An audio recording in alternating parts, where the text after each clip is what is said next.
Let's talk. Let's talk. Giles Brown. Let's talk. And it's the time of the show where we go to Claudia at Spence Clarke. If you've got any questions about taxation or anything, I was going to say anything in the world in general, these are the numbers. To contact TRE, please call 952 78 4000. Email studio@tre.radio. Send us a WhatsApp on +34 645 99 67 95. Message us on Facebook, Talk Radio Europe Official, or tweet us at TRE Talk Radio. And good morning to you, Claudia. Good morning, Giles. How are you? I'm very well, thank you. Must be quite a buoyant in the office today because of have the people in your office been following the World Cup after Spain yesterday? Where did you take an afternoon off to go and watch the football? Oh, well, I was myself personally, I was picking up my daughter from school. Yeah. So my daughter had her computer on in the car, and we were listening on the radio. And when we connected, Spain had already scored 2 goals, and we were like, "What?" The funny thing was I was driving, and I wanted to watch the match because I thought, oh, come on, you're in Spain, and there's always a great atmosphere. I'm not so sure when the England are playing, it can get a little bit interesting, but with a Spanish football match and with my friends, it's always good fun. But unfortunately, due to one thing and another, I ended up being an hour late, which meant I ran into 4:45 on the roads in Spain is normally a quiet time, but everybody was obviously dashing to the nearest bentara or bar because it was absolutely crazy on the roads at 4:45, and then at 5 o'clock, nothing. That is true. It was I was a bit sad for Costa Rica at one point. I was like, stop it, it's not fair, stop it, be nice. Yeah. It's a beautiful country, it's one of the places I want to go as well, because I had friends who lived in Costa Rica and they just said it's the most magical place. Toucans in the trees, incredible countryside, vivid colors, but obviously Spain did nothing for Costa Rica. Anyway, let's get on. Anyway, talking about beautiful situations, beautiful settings, we're going to talk about the beautiful setting and colourful characters at Spence Clarke as we talk about how now this is an important one. So 952 78 4000, you got any questions for Claudia? Because we're talking about pensions and how they are taxed in Spain. So just to start with a general idea of how pensions are taxed in Spain. Okay, yes. This is the incredible part, that pensions is not a very simple matter in Spain, because depending on the pension itself, it can be treated totally different. So we've got the state pension or the occupational pensions or employment pensions that are taxed as they would be taxed in any country. So you receive it and you pay the general tax rate, so from 19 to 48%, depending on the amount. Okay. Yep. But then we've got the government pensions, which in most of the cases are exempt. This is especially if they're mentioned in the tax treaties, and in most cases they're all exempt. Sometimes, like in the UK, you need to take them into account to determine the taxable rate, but basically they're exempt. Now, then we've got the private pensions. These are pensions that mostly have been funded by yourself, and this is the extraordinary way of taxing these in Spain, which they are treated as an investment. Okay. Therefore, you're not taxed on the whole amount that you receive, only on the income element that pension has produced since you invested, if it's grown. And even if it makes a loss, you would end up paying no tax at all, because you only pay on the growth. And they're taxed on the investment tax rates, which the maximum rate is 26%, not 48%. So this is how pensions are taxed in Spain. Okay, that's a way of doing. Is that so? Private pension schemes. I mean, have they been? Is there a tradition, if you like, of private pensions in Spain? Because it seems to be everything seems to be linked to the government before in the state. Well, for Spanish people, what is offered to them are the typical planes de pensiones or planes de jubilación, and already there you have the difference. When you've got a Spanish accountant, he understands this and he knows that planes de pensión are the typical normal pensions coming from employment. They'll be taxed on the total amount and on general tax rate. And then the planes de jubilación, these will be the ones that in Spain, private pensions or private investments will be taxed. But when we've got accountants in Spain preparing declarations for foreigners, they make a lot of mistakes because they don't understand and the nature of these pensions, and normally they tax them incorrectly. Okay. So how does this work out into actual figures then? How do we actually break these down into figures? Okay, so let's say you have a state pension or a work pension of 20,000 euros. That would be more or less 2,400 euros in tax payable. Okay, 40,000 euros would be 8,400, and you always have to think that if you receive another income, it will be added. So this is the minimum if you just receive this. However, if you've got a drawdown, okay, and let's say that the one of these pensions, private pensions, they all have these names, Quorubs, SIPs, oh or yes, Quonups the or whatever. SIPs, yes, I remember those. Yes, all these. So imagine you have one of these that you draw funds when you want to, and the growth of your pension has been 25%. So if you withdraw 20,000 euros, you pay no tax. And if you receive 40,000 euros, you only pay 670 euros, compared to what I just said, which was 2,400 and 8,400 is a big difference.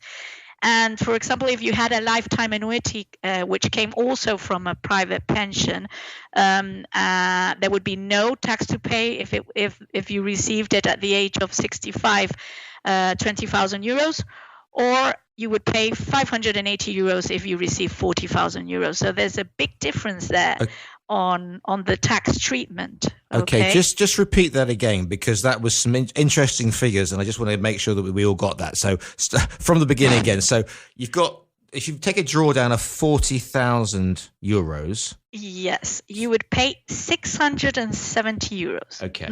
Not close to the 1,000 euros, below that. Okay. And if it was treated as a normal general pension, you would pay 8,400. That's big difference. That's a big difference, exactly. So that's why I wanted you to repeat it, just in case people went, "Hey, say that again." And so, and if you took out a lifetime annuity for 20,000 at 65, no tax. Okay, everybody's ears are pricked up there when you said that. And for 40,000, the tax is there is tax, but it's 580 euros. That of course is just this pension. Of course, you're not okay. Not everything else. No, we understand that. Okay. Yes. UK pensions. If you've got a UK pension and you want it, is that going to be targeted by Hacienda with laser-like precision? How do you get away, or how do you handle a UK pension without paying high taxes in Spain?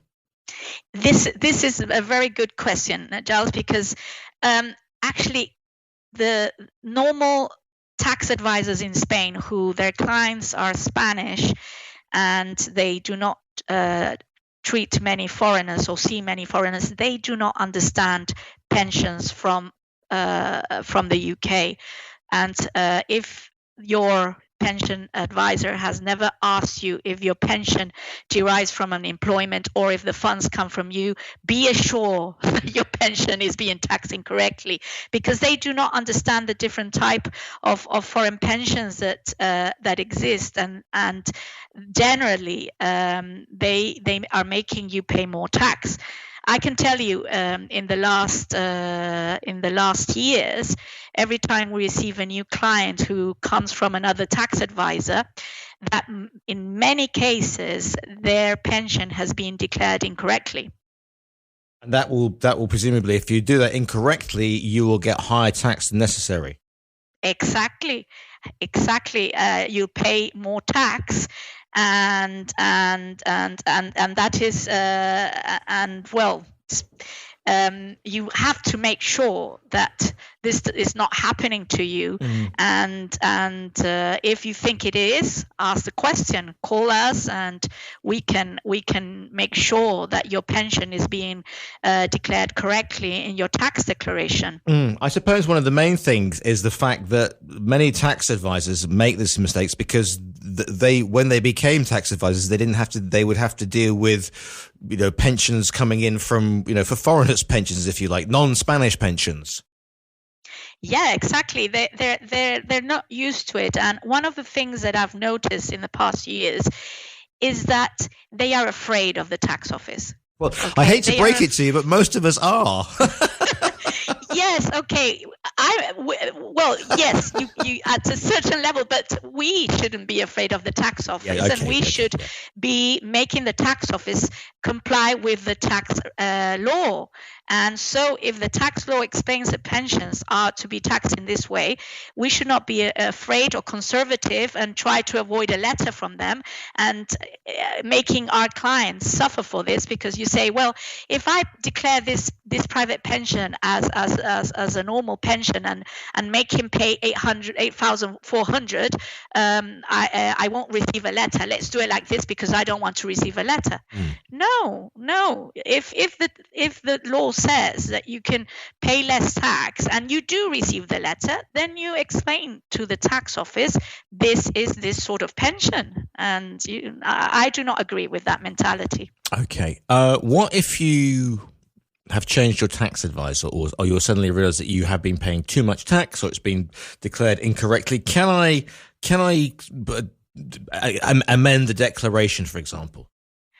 Absolutely, not a problem. All, of course, always depends on the evidence, the documents that you can provide to the tax office. But anybody, even your current tax advisor, you just need to write a letter and demonstrate that you have a private pension and not a pension from your previous employment, and you can go 4 years back. And it will take a while, okay, because the tax office does not like giving money back to people. They like receiving it, but they don't like. But really, we have done a lot of these, and it's not impossible. It is really, if you've got the correct information, the tax office will follow the legislation and will give you back the extra tax that you paid. Okay, I'm going to use the B word now, Claudia. I'm going to use the B word, which is, as we call it in Andalusia, a brethi, otherwise known as Brexit. But it's true, a brethi. Brexit has, it's had an effect on so many things. Has Brexit had an effect on pensions? Oh my God, you can't imagine how it has had a big effect. And we're noticing now, because I am finding lots of callers and lots of inquiries of saying, my pension manager, because I am resident of Spain, is telling me that that he can't manage my pension anymore, that either I have to get rid of it or draw it down immediately and get my free lump sum, while I'm saying this, Giles, I forgot to mention that the free lump sum can in Spain it is not free. Okay, I didn't mention that before. There's no such thing as a free lump sum. Okay. No, so you have to. When people are saying, "Oh, I'm going to get my free lump sum," and you're resident of Spain, it's not free here. Okay, and that's why it's very important that you speak with somebody before becoming resident, or if you're going to take it, to see what is the options that you have. But as I was saying, Brexit is forcing people to take this free lump sum. So, or to buy European pensions or Spanish pensions. And this can be a problem if you are a resident already in Spain, because as I said, they're not free. So you can end up paying a lot of tax, especially if your pension is from employment. And if it's a private pension, it's not that bad, right, to tell you the truth. And okay. So, but the main thing is, if you think, okay, I'll get around this by becoming a Spanish tax resident, speak to your advisors before you make any further steps, because otherwise you could find yourselves in an interesting situation. Correct. This is something that I don't understand. You know, when people are moving countries, they think of everything except the tax, and sometimes they move and it's already too late.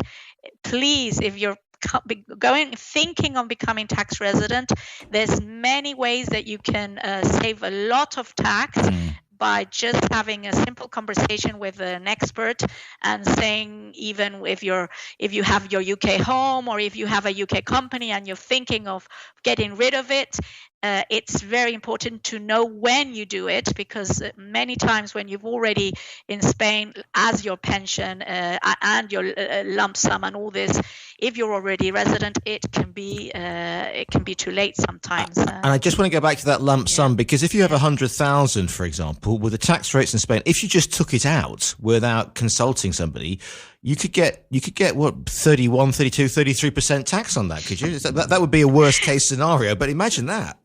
Yeah, yes, 100,000. Okay, if your pension is comes from an occupational pension, the tax is nearly 34,000 euros that you have to pay. Right, you're right. Imagine, it's incredible. Now, if you have one of those drawdown pensions, okay, then maybe it's not that bad. Okay, we're talking about 4,000 euros if it has grown in 25%. I'm always my examples have always been based on that amount of growth. Okay, but it's still more than not paying anything, which would have been the case if you had done it before you came to Spain, and not whilst you're resident. So this conversation is super important. Claudia, if people want to find out more information about this or any other matter pertaining to the company that isn't afraid of we're not this, afraid. I think that should be your little logo there. You know, Spence Clarke. We're not afraid of the Spanish tax office. But how can people find you? And also, of course, you have the blog, and there are some excellent articles on the website as well about this. Yes, there's an excellent article that Alistair wrote about pensions, which basically says everything we've talked about today, and I possibly more. And you can find it in our webpage, www.spenceclarke.com. Spence with an E at the end, Clarke with an E at the end. And the title of this article, because you'll find lots of articles there, is "When a Pension is Not a Pension." It's fantastic, and it will have all of this in a summary. When is a pension not a pension? That's your starter for 10. As always, Claudia, thank you so much for joining us. Go to spenceclarke.com. You'll find some more information. Lots of great information there. Claudia, thank you so much for your time today.